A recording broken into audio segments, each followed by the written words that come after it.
Hi, I'm Jordan. Back during the Winter Spectacular, I did a video for my top 10 favorite games of 2020. We're now 6 months removed from that, and I wanted to do an updated list to see if it changed. It has. And yeah, so I just wanted to update that. If you want to go back and watch that, it should be on the Dice Tower channel. And otherwise, let's get into it. Santa Monica is a tableau building game where you're going to be building your own Santa Monica pier.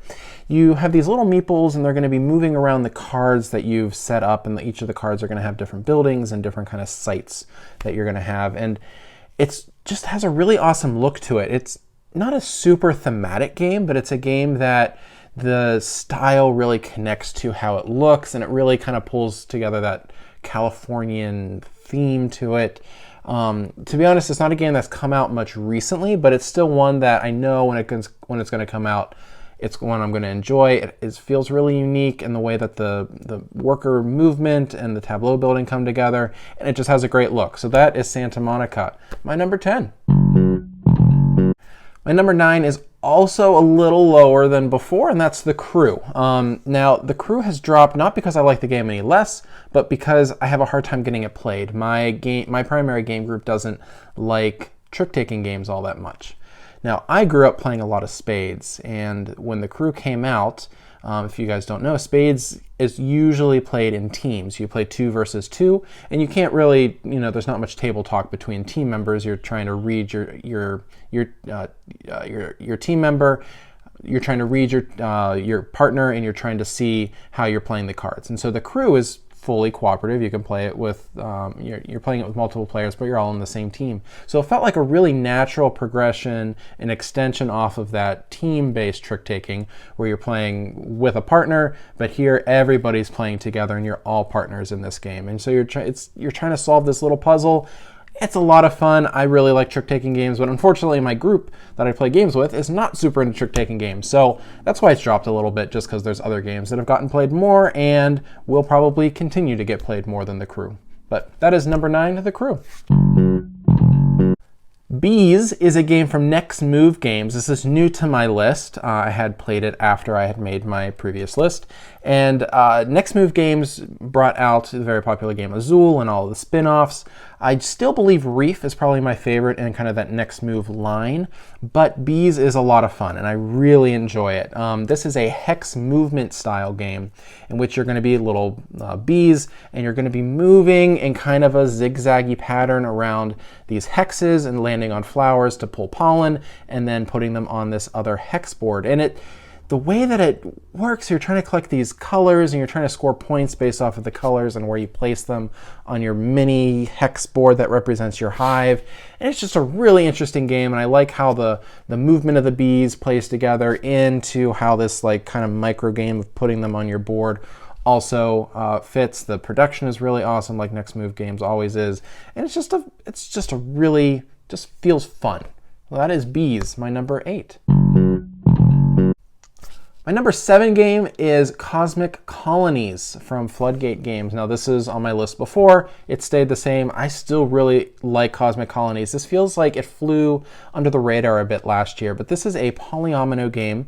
And in it, you're going to be playing these cards that are going to be boosting the actions that you're taking. And you're going to either collect resources and then you use those resources to purchase tiles to put along you're trying to cover these terrain tiles on your asteroid board. But kind of one of the little twists in the game is you're going to be playing these cards, but whenever you play a card, it goes to the player next to you. So it's not card drafting, but you're passing the cards to your opponents. And so when you play a really good card, it's going to go to the next person. So you need to be mindful of what you're doing and how it could benefit somebody else. It's just a really interesting engine. It's a pretty light game, light to medium weight game. It does have a little bit going on, but it's not super hard to get into, and it has a really cool look, and I wish it had gotten a little bit more buzz. But that is Cosmic Colonies, my number 7.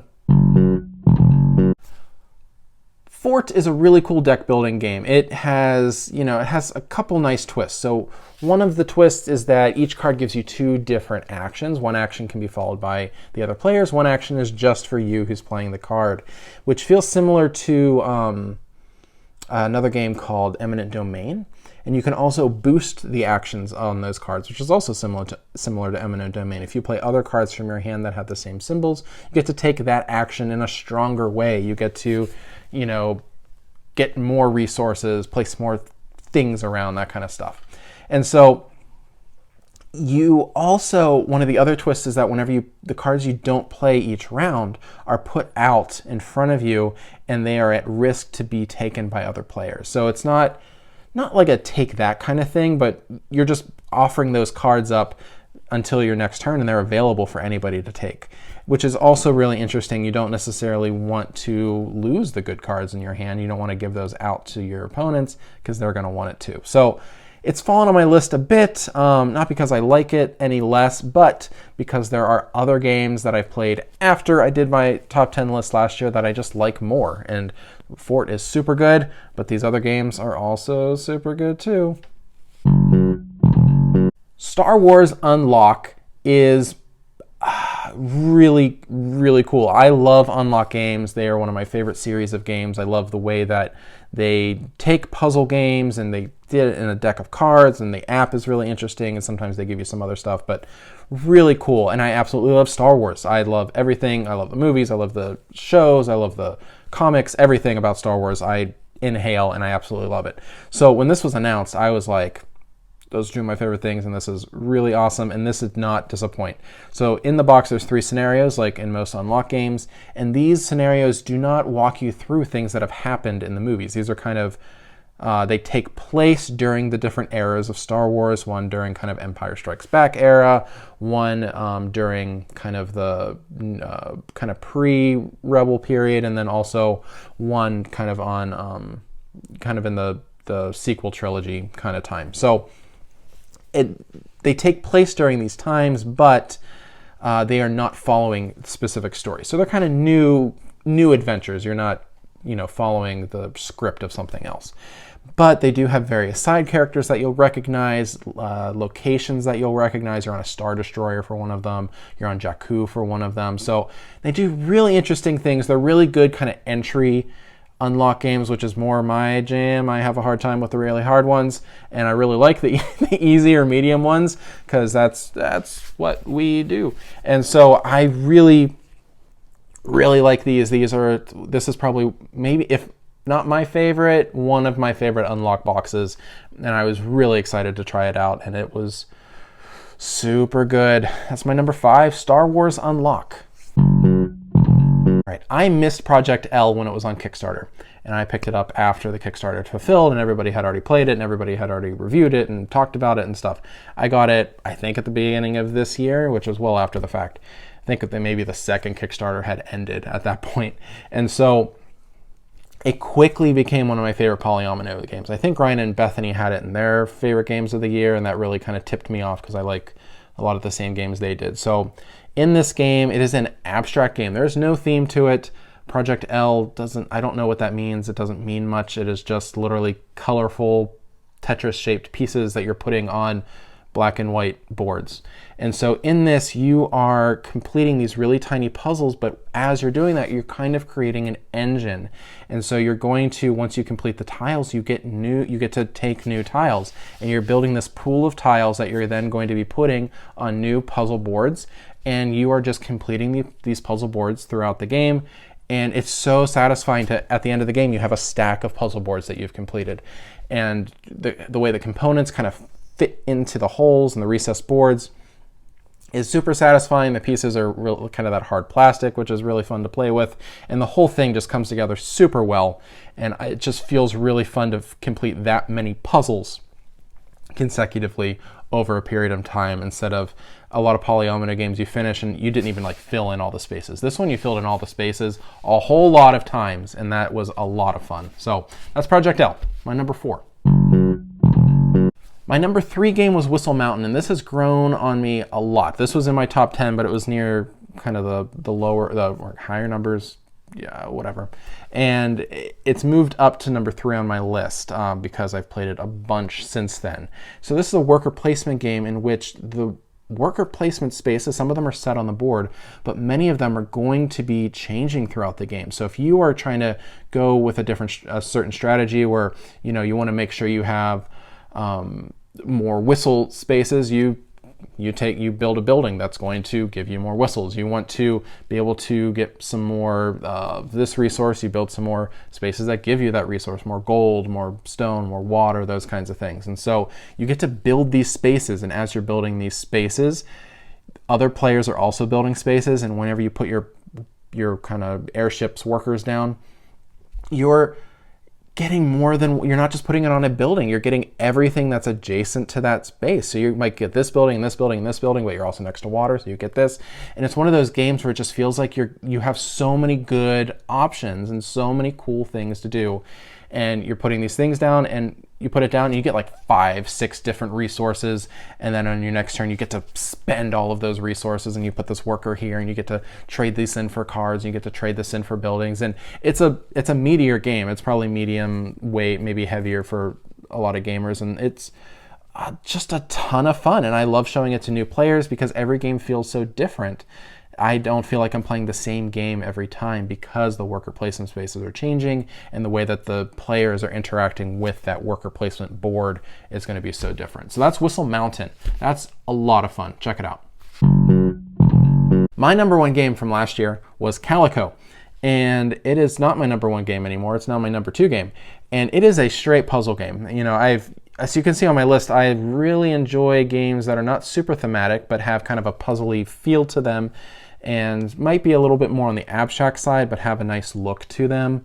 And so Calico is kind of a very abstract game, but has a very nice kind of window dressing. And so in this one, you're playing these hex quilt pieces, and they have different colors and patterns on them, and depending on how you place them, different cats will visit your board and give you points. And then with all these different decisions, you're not going to be able to accomplish everything, and so you always have to make some decisions that are really hard, because you're not going to be able to accomplish this one, but you're going to be able to accomplish this one. So the difference in like 3 points to 2 points to 4 points it's just a really challenging game to really wrap your head around to do well. And it's a game I keep wanting to try again, and a game after you play it, you kind of think about what you could have done differently. And it's a ton of fun, and I love Calico. And yes, it fell to number 2, but that's okay because it is still really good. I think all of these games from 2020 are really strong. I think 2020 was a really, really fun year of gaming, even though the year wasn't that much fun. The games that came out were so much fun. Maybe I was playing games a lot more because I was stuck at home with my family and we played a lot of games. But maybe I just have good memories of that. But I've really enjoyed these games, and I would play any of them again. And lastly, my number 1 game of 2020 is probably the game I played most recently, so I will admit there might be some recency bias, but I doubt it. Who knows? Who knows? Nobody knows anything anyway. But this is a game I did not back on Kickstarter, and I got the game well after it delivered to everybody. I played it with some friends at a game night, and immediately the next day went to Walmart and picked it up, and that is Marvel United. I picked up the base game, played it a couple times, and knew I needed to get everything, and went to my local game store that had all the Kickstarter expansions and bought everything. And I have not looked back. This is a light cooperative game in which you are a team of Marvel superheroes and you're all fighting against a different villain. And I will admit, I'm not a huge Marvel fan. Like I said before, I'm a huge Star Wars fan. If this game was a Star Wars theme, like 10 out of 10, like seriously, like hands down, so good. But it has a Marvel theme. I'm cool with Marvel. I like the superheroes. I know enough about them at this point that, I can see how it works, and it works really well with the superhero theme. A lot of the characters are from movies or comics or things like that. And so the way that all of the character decks are unique, all of the villain boards and all the villain decks are unique, and that alone makes it feel very thematic. And that, like, for instance, the Hulk he has power cards that whenever he lands on a space, he destroys all of the thugs. He damages everything on the space, and then you remove all the civilians. That's, I mean, I know enough about Hulk to know that's how Hulk operates, right? And so some character like Quicksilver, I know Quicksilver is fast. I don't know much about Quicksilver. I know he's fast. Well, look at his deck. His deck is fast. You know, so it feels thematic. It feels different every single time you're playing with different heroes. And each villain, of course, is doing different things as well. You know, Loki's doing his thing. Killmonger might be doing things. Ultron is moving around the board, taking things out. And so it all feels very thematic. I don't know more than half of the characters, and I'm still having a ton of fun exploring what each one is doing. I'm learning about superheroes I didn't know existed, and really enjoying it. Some of my favorite characters in this game I've never heard of before, and I'm okay with that. And so this has quickly been one of those games that I keep wanting to come back to because there's so much to explore, and it's so easy to fold that stuff into. It quickly became my favorite game from last year, and it's quickly become probably one of my favorite games ever. I don't want to speak too soon, but it's really good. I really love Marvel United. So there you have it. That's an updated list from 2020. If you guys, you know, agree or disagree, or you wish there were some other games that maybe I should have tried out that I didn't. That's how I found out Project L was looking at other people's lists from 2020. So maybe you'll see something here that you didn't know, or maybe something will pique your interest, or you think I'll dig something I haven't tried yet. So that is my list. Thanks for watching, guys. I really appreciate it. I'm Jordan. Thanks.